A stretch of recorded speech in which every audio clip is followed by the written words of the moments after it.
आदरणीय सभापति जी, इस सदन में, ये उच्च सदन है,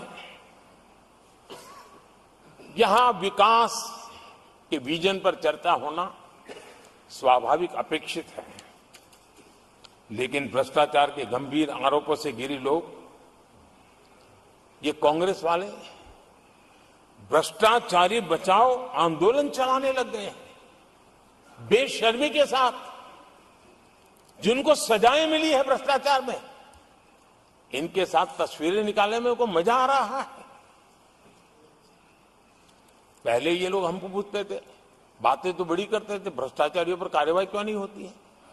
और जब भ्रष्टाचारी जेल जा रहे हैं तो हंगामा कर रहे हैं। क्या आप लोगों को जेल क्या भेज रहे हो? आदरणीय सभापति जी,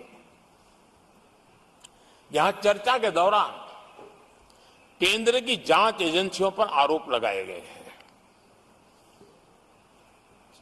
जांच एजेंसियों का ये सरकार दुरुपयोग कर रही है, ऐसा कहा गया है। आदरणीय सभापति जी, अब आप मुझे बताइए, भ्रष्टाचार करे आप, शराब घोटाला करे आप, बच्चों के क्लास के बनाने में घोटाला करे आप, पानी तक में घोटाला करे आप, आपकी शिकायत करे कांग्रेस, आपको कोर्ट में घसीट करके ले जाए कांग्रेस, और अब कार्रवाई हो तो गाली दे मोदी को।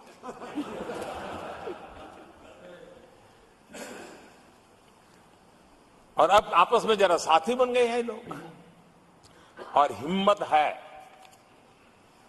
तो सदन में खड़े होकर के जवाब मांगो।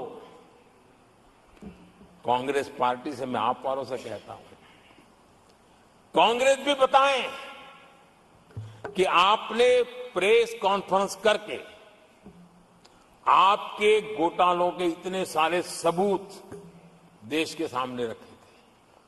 कांग्रेस ने प्रेस कॉन्फ्रेंस की थी, इन्हीं लोगों के खिलाफ की थी। अब ये बताएं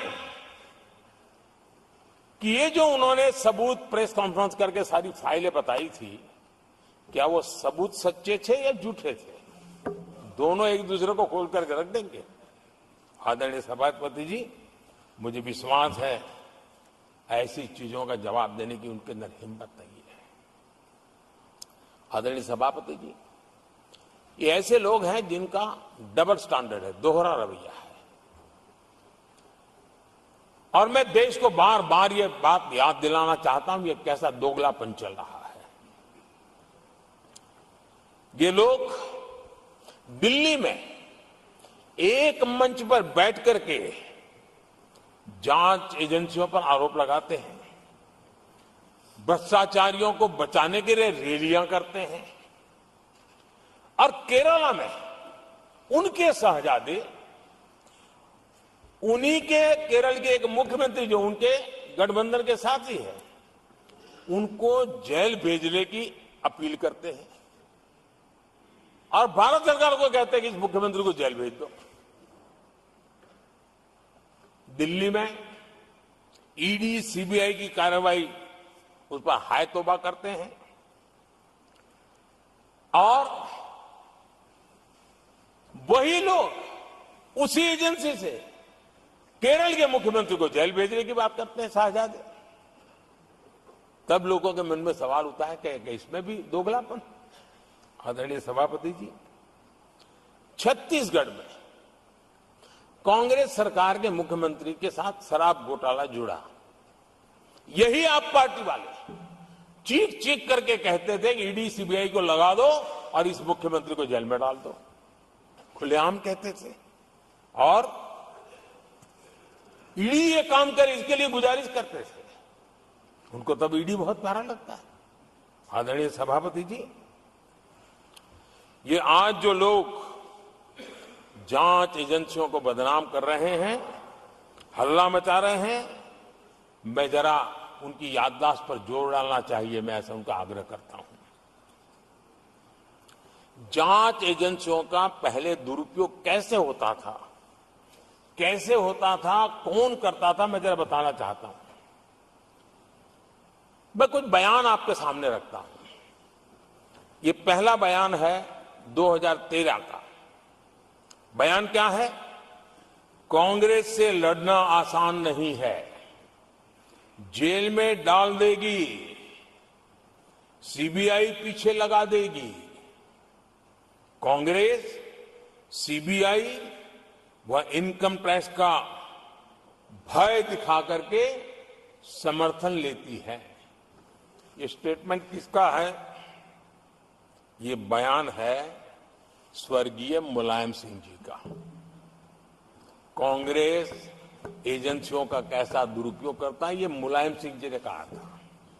और यहां इस सदन के माननीय सदस्य रामगोपाल जी को मैं जरा पूछना चाहता हूं कि रामगोपाल जी, क्या नेताजी कभी झूठ बोलते थे क्या? नेताजी तो सच बोलते थे। आदरणीय सभापति जी, मैं रामगोपाल जी को ये भी कहा जरा भतीजे को भी बताएं, क्योंकि उनको भी याद दिलाएं कि राजनीति में कदम रखते ही भतीजे पर सीबीआई का फंदा लगाने वाले कौन थे, जरा याद दिला दें उनको, पता चलेगा। आदरणीय सभापति जी, मैं एक और बयान पढ़ता हूं। ये भी साल 2013 का है। The Congress had used the CBI to strike political bargains with many parties. राजनीतिक फायदा उठाने के लिए सीबीआई का इस्तेमाल किया, कई जगह किया। कॉमरेड श्रीमान प्रकाश करात जी ने ये कहा हुआ है, 2013 में कहा। एजेंसियों का कौन दुरुपयोग करता था? एक और महत्वपूर्ण स्टेटमेंट में पढ़ता हूं और मैं याद दिलाना चाहता हूं स्टेटमेंट क्या है कि सीबीआई पिंजरे में बंद तोता है जो मालिक की आवाज में बोलता है।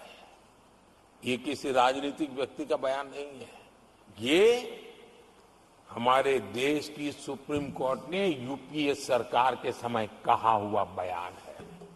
एजेंसियों का दुरुपयोग कौन करता था, इसके जीते जागते सबूत आज मौजूद है। आदरणीय सभापति जी, भ्रष्टाचार के विरुद्ध लड़ाई ये मेरे लिए चुनाव हार जीत का तराजू नहीं है। मैं चुनाव हार जीत के लिए, भ्रष्टाचार के लिए लड़ाई नहीं लड़ रहा हूं। ये मेरा मिशन है, ये मेरा कन्विक्शन है। और मैं मानता हूं कि भ्रष्टाचार एक ऐसी दिमक है जिसने देश को खोखला कर दिया है। इस देश को भ्रष्टाचार से मुक्ति दिलाने के लिए, भ्रष्टाचार के प्रति सामान्य मानवी के मन में नफरत पैदा करने के लिए मैं जी जान से जुटा हुआ हूं और मैं इस पवित्र कार्य मानता हूं